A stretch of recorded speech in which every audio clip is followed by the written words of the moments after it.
This is polling from Civics. I think this is big. The reason why Joe Biden has likely now announced, there's two reasons why he's announced he will do the debate.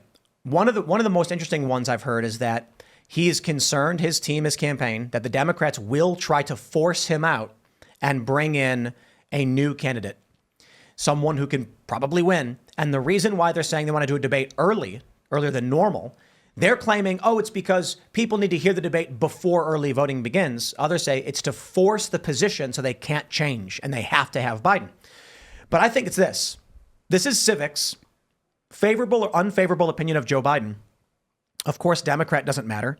You click Democrat, 79% favorable. I mean, that's kind of bad for the Democratic incumbent. Republicans, of course, unfavorable. Among independent voters, right now, the latest polling from Civics, 27% favorability among independent voters. We pop over to Donald Trump. Of course, Democrats don't like Donald Trump. Of course, Republicans do like Donald Trump. They like him a little bit more than Democrats like Biden. Among independent voters, Donald Trump has a 38% favorability. He's up 11 points. Despite the fact that independents overwhelmingly don't like either of them, Trump is still up by 11 points among independents. In various ways, I plugged that data into ChatGPT, I asked GPT to analyze the 2020 voter data and then looking at how independent voters voted, take the favorability as of today and apply that to independent votes and what would the turnout be. I got varying answers. They were all in favor. They were all Trump wins. It was like one projected a Trump landslide due to this is a huge shift in independent voters. I don't believe that's accurate. ChatGPT is probably wrong. One of them said Trump gets a narrow victory because independents have flipped. That one seems to make the most sense. The weirdest one was without this data. I asked ChatGPT just to take a look at I said, look at 2020's data. Look at the current polls. What will the result be? It's at a tie. 269 to 269. To be fair, some pollsters have projected that is a possibility, which would be wild because the House would then, as Republicans, they'd pick Trump, and the Senate as Democrats would pick Harris, and you'd get a Trump-Harris administration, which I don't think was really going to happen. But back to the main point, the reason why Joe Biden is agreeing to debate is because he's hurting where it really matters. He's losing young voters, and he's losing independent voters. He has no choice but to force to go on the stage. He has no moves left.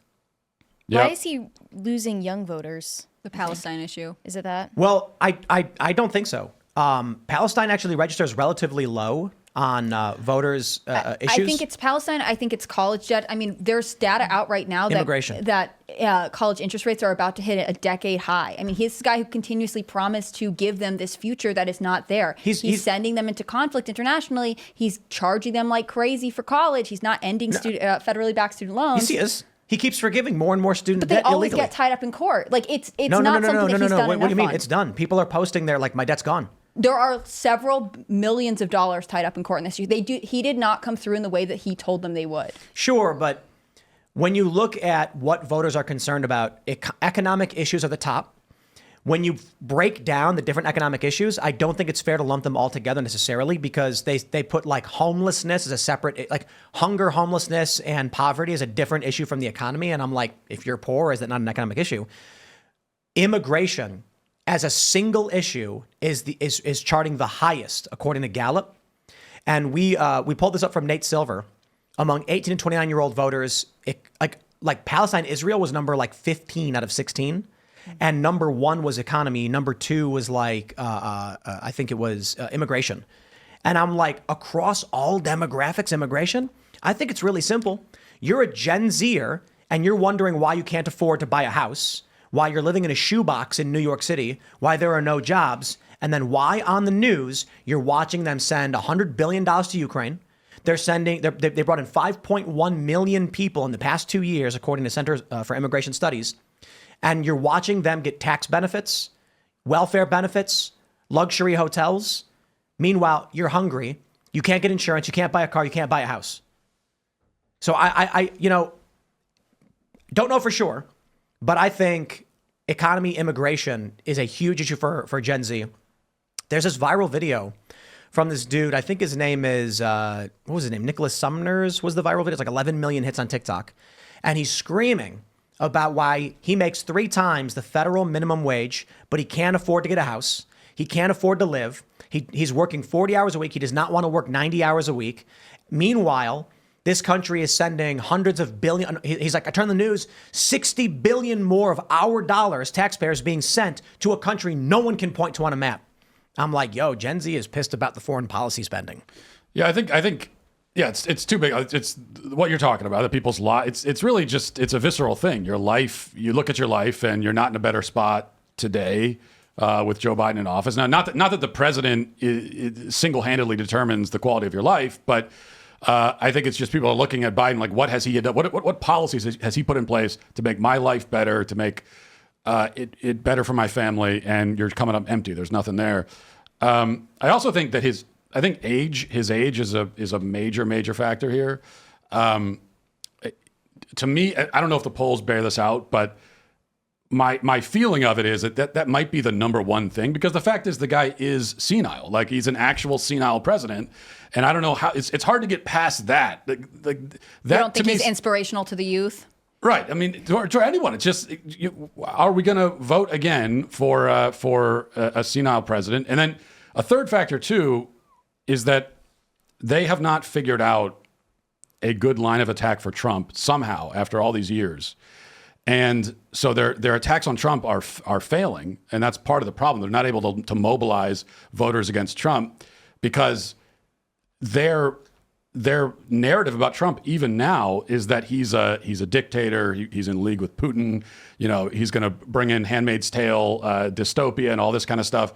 But we all lived through the Trump years for 4 years, and we know that, like, if anything, Trump's greatest flaw was the exact opposite of that: is that he didn't wield his power enough. He was very shy, actually, about wielding his power. He's the opposite of a dictator.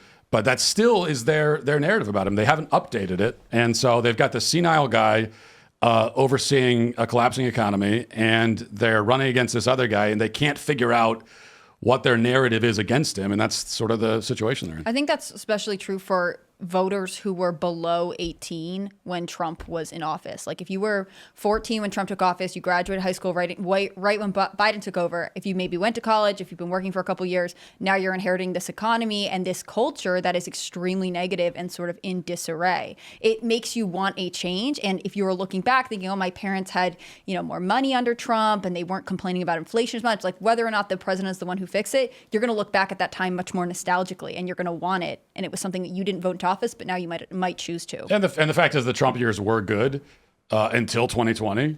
Mm-hmm. And, I'm as critical as anyone about Trump's handling of COVID. But the problem is that we all know that if a Democrat was in office, it would have, all the mistakes that Trump made, the Democrat would have made, but worse. And we saw that once Biden went in. So that's sort of a wash. It's a non-factor. And so you look at the first 3 years and you say, well, the country's in a pretty good place. Were you for Trump during, like, the primary when we had multiple candidates, or were you like DeSantis or somebody? During this primary? Yeah. I would have liked to see Ron DeSantis. I think Ron DeSantis would be a great president. I think he'd wipe the floor with Biden in a debate or in any other way. But he didn't win, so Trump's the guy. Would you want to see him in Trump's cabinet or in his office at all? No, I wouldn't want to see that. Number one, I just think it's a waste. We need him in Florida. We need him he's much more effective being the governor of Florida. I think putting him in a VP or putting him in the cabinet, I think, is a waste. Who do you want for VP? There's a couple different ways of looking at it. I think someone like Vivek would be really interesting. I think the VP doesn't matter that much at the end of the day. Second first lady. Right, exactly. It doesn't make much of a difference. I think that Trump doesn't want someone who he thinks might get more publicity than he does. He might feel overshadowed by, so it probably won't be someone like Vivek. I've heard Doug Burgum being floated around. Like, there's no reason why it'd be Doug Burgum, except that he's just sort of a non-entity and he's not going to overshadow Trump. And he's a billionaire, right? So Trump might find him relatable. Right, yeah. That's true. But the other thing, too, is that the reality is that many of the people that work for Trump are in his orbit. The relationships often don't end terribly well. And so that's one of the reasons why I wouldn't want DeSantis in that circle, because it could you end up sullying what could be a powerful person in the movement going forward. It's interesting. I think that is one of the interesting things to come out of this election. It's not necessarily Trump winning if he does. It's what happens to the momentum that has built around this idea of MAGA and this sort of American First movement, because it's not clear who would be the next leader. I mean, I do think Ron DeSantis has an interesting career ahead of him. I think there are a lot of really promising people, but it's not like there is a carbon copy, maybe, nor should there be, of exactly Donald Trump. Yeah, we don't. That was one of DeSantis' mistakes in the primaries, that he sort of positioned himself as Trump without the baggage, right? And but the problem is that there's only one Trump, and there's only going to ever be one. And that's okay. You know, Ron DeSantis doesn't need to be Trump. He needs to be Ron DeSantis. Right. And so if that is the question of the MAGA movement, does it live beyond Trump? And I think it doesn't. If the insistence is that we need another Trump to take the reins. Right. Thanks for watching this clip from Timcast IRL. Make sure to check out the live show Monday through Friday at 8 p.m. on this channel. Subscribe, and we'll see you all there.